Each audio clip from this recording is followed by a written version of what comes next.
Hi guys! Magandang gabi! Welcome back po dito sa Gandara SRU channel for Showbiz Update. Andito na naman nga po akong muli nagbabalik. Ang nagmamaganda ninyo kajismosang Kim Pao, wala na pong iba. Ang lokareta si Gandara upang maghatid sa inyo ng latest update and fresh happenings patungkol kina Kim Chiu and Paolo Avellino. And para sa gabing ito, ang tatalakayin naman po natin at pag-uusapan ay may kinalaman dito sa ending ng The Alibay na talaga namang grabe. Medyo, hindi lang medyo, talagang mapanakit na ending na pinag-uusapan ngayon sa social media. Pero bago po ang lahat, sa mga hindi pa po nakaka-subscribe sa ating channel, at kayo ay isa sa mga Kim Pao na nag-aabang ng ayuda araw-araw and ganap ng dalawa, i-click nyo na yung subscribe button natin at notification bell na riyan sa baba sapagkat nasa tamang channel na po kayo. Basta mga balita na may kinalaman kina Kim Chiu and Paolo Avellino, sagot na po natin yan. And eto na nga, pag-usapan natin ang The Alibay. So, eto na nga, grabing ending. Tagal nating inintay ang The Alibay ng Kim Pao. Tapos ito yung ibibigay sa atin ng ending. Sa akin walang problema, no? Sa ibang mga Kim Pao fans lang talaga na hindi ready. Hindi ready sa ganitong ending. So, sa mga hindi pa nakakapanood, i-watch nyo na po yan. Huwag nyo nang palagpasin. Ayan, para maging trending. Ito pong ending or finale ng The Alibay. Binigay po at binuhos ng Kim Pao and syempre ng team din dito para mapaganda ang The Alibay. Although yun nga lang, itong si Prime, talagang maikli lang talaga. Maikli talaga yung yung The Alibay. Bitin na bitin po tayong lahat at ang dami pang cuts. Meron pong mga kasama sa trailer, teaser na hindi po natin napanood dito sa The Alibay. Basta may mga disappointments, may mga disappointed na mga fans. But at the same time, kudos pa rin sa team The Alibay kasi naayos naman nila yung yung edit kasi okay naman siya. Medyo tinipid lang talaga dito dahil meron kasing cut na nawawala tuloy yung quality. Sayang yung effort nila Kim and Paolo sa pag-arte. Anyway, sad po yung ending. Ayaw kong i-spoil baka kasi meron pang hindi nakakapanood dito. So itong gantong picture na lang yung ating kinuha. Hindi po lahat. Para hindi ma-spoilan lahat. Pero gets nyo naman na siguro. Natalakin na natin to before Nasabi ko na to na ganito for sure ang magiging ending niyan para tumatak at maging kumbaga makagawa sila ng maganda pong palabas na unusual man or hindi tulad ng inaasahan ng mga fans, nais ng mga fans. Mas tumuto kasi sila hindi lang po sa fans kundi sa ikagaganda and ikagaganda ng project, ng istorya. And hindi lang all about kiligs, hindi ba? Maganda rin po ito for Kim Pao kasi makakagawa po importante silang dalawa po magtandem, magpartner. Isipin na lang po natin Kim Pao po magpartner sa napakagandang istorya.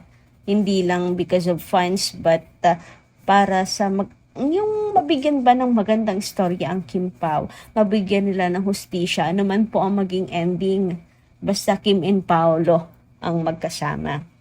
Sabi nga dito, sabi nga ng director, they will not sacrifice the story over kilig.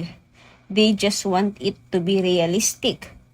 Kaya kahit sad, okay pa din. Medyo heartbroken talaga yung mga fans dito. Kasi hindi talaga ito yung nais nila na maging ending.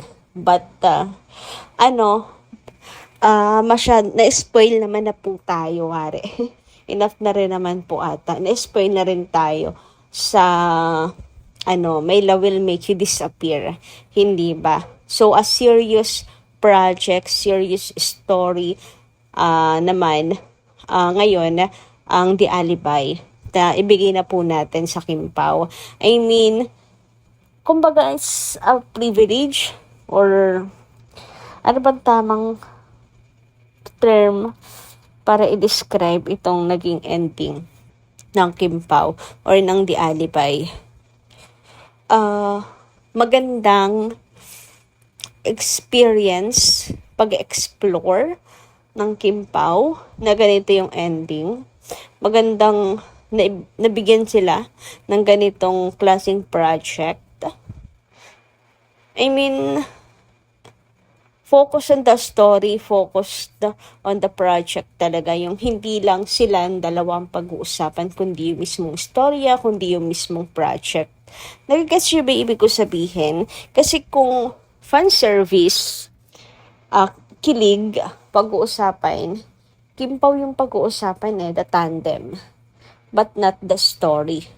So maybe this time gusto nila magkaroon ng project ang Kim Pao na talagang halimbawa, yung talagang mga movie sa ibang bansa, hindi ba? Yung story, yung hindi yung actor ang napag-uusapan yung mismong story, ang ganda nun, ganto ganyan. Kaya, super recommended talaga siya. So, gusto nila magkaroon ng ganong project experience ang Kim Pao. And I'm thankful na din sa ganon, even though hindi ito yung usually gusto ng mga fans na maging ending. Nasanay kasi tayo sa mga happy endings, pero okay na rin. Basta importante na bigyan ng justice ni Kim and Paolo yung The Alibay. So, panoorin niyo na po yan para mag-gets yung ibig sabihin. Mas maganda sana kung walang mga cuts, no? Pati yung parang sinasabi na kinuha sa Canada, parang wala din.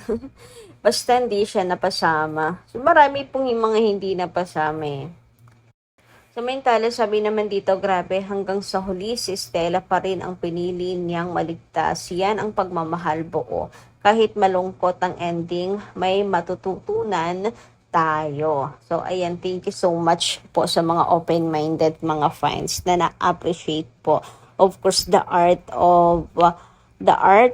ng ng showbiz, hindi showbiz, art ng series.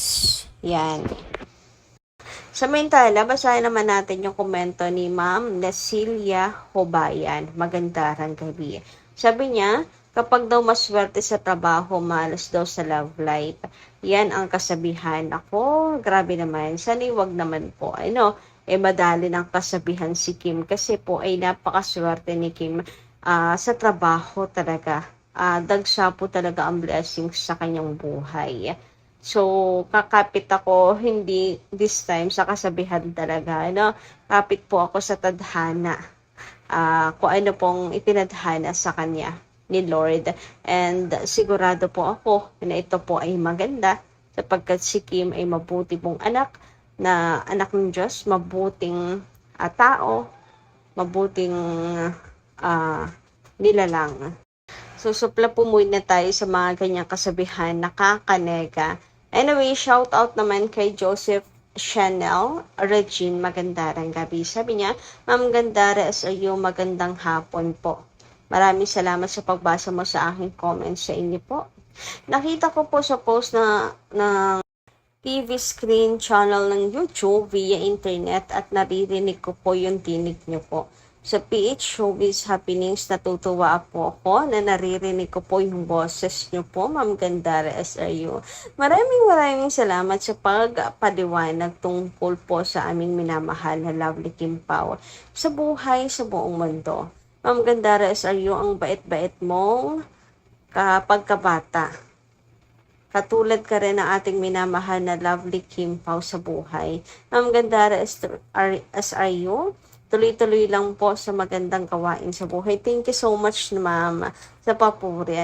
At pagpalain po kayo ni Lord. God bless Papa Jesus and Mama Mary. Kasama po ang buong pamilya niyo po at sa aking panalangin tuwing umaga ay kasama ko po kayo, Gandara SRU. Thank you so much, Ma'am Josephine. Joseph, Chanel, Regina. Natutuwa naman po ako na kayo po ay akin palang napapasaya. Kahit po sa simpleng pagbabalita at pagbibigay po ng ayuda sa Kim Pao. Maraming salamat. buong pamilya niyo po, ating minamahal, lovely Kimpaw sa buhay, sa buong mundo, at sa lahat ng Kimpaw natin, mga Kimpaw sa buhay, at sa buong mundo. Ma'am Gandara SRU, napanood ko kanina sa Showtime Live, sa channel A to Z, sa TV screen, at nakita ko po ating minamahal na lovely Kimi, at ang saya-saya ko talaga, Ma'am Gandara SRU. Pareho po kami ng ating minamahal, lovely Kimi na taga Cebu. Okay, kababayan niyo po pala si King. Ako'y taga Consolacion, Cebu. Pero nandito ako, nakatira sa lugar ng Zambales. Okay, tatanungin ko sana, kamusta kayo nung naglindol? Gusto ko sanang umuwi sa lugar namin, sa Consolacion, para makita ko sa personal nating minamahal na lovely Kimpaw sa buhay. Kaya lamang, may mga alaga kasi akong mga pusa. Tapos, aking mga anak, busy sa paghahanap buhay. Tapos, yung iba kong mga apo, nagtatrabaho at mayroon ding nag-aaral. At hindi ko pwedeng pabayaan aking mga alagang pusa. Mahal na mahal ko ang aking mga alagang pusa. Cat lover po pala kayo. Para ko na silang mga anak. Ma'am Gandara sa SIU, ang haba na nitong comment ko. Napakwento ako sa iyo. Sorry po, Ma'am Gandara SIU, ha, sa lahat-lahat. Huwag po kayong magsawa sa amin, ha? Lots of love, Gandara SIU. And advance Merry Christmas and a Happy New Year. May the God bless us always, mua. Naku, walang anuman po kumapahaba. Na maganda nga po yun at marami tayong na pag-uusapan. Lalo na kung patungkol po sa Kimpaw. Na-appreciate ko po ang inyong mga effort. Grabe ang haba, ang tiyaga po ninyo na mag-comment. Ang tiyaga po rin ninyo manood, mag-abang ng updates patungkol sa Kimpaw. So, thank you so much po ulit, Miss Joseph Chanel Regina. At maganda ng gabi sa inyo. Ingat po kayo palagi. So hanggang dito lang muna ng ating update. Maraming salamat po sa lahat ng nandito ngayon na nakisama sa akin at nakinig sa atin pong update.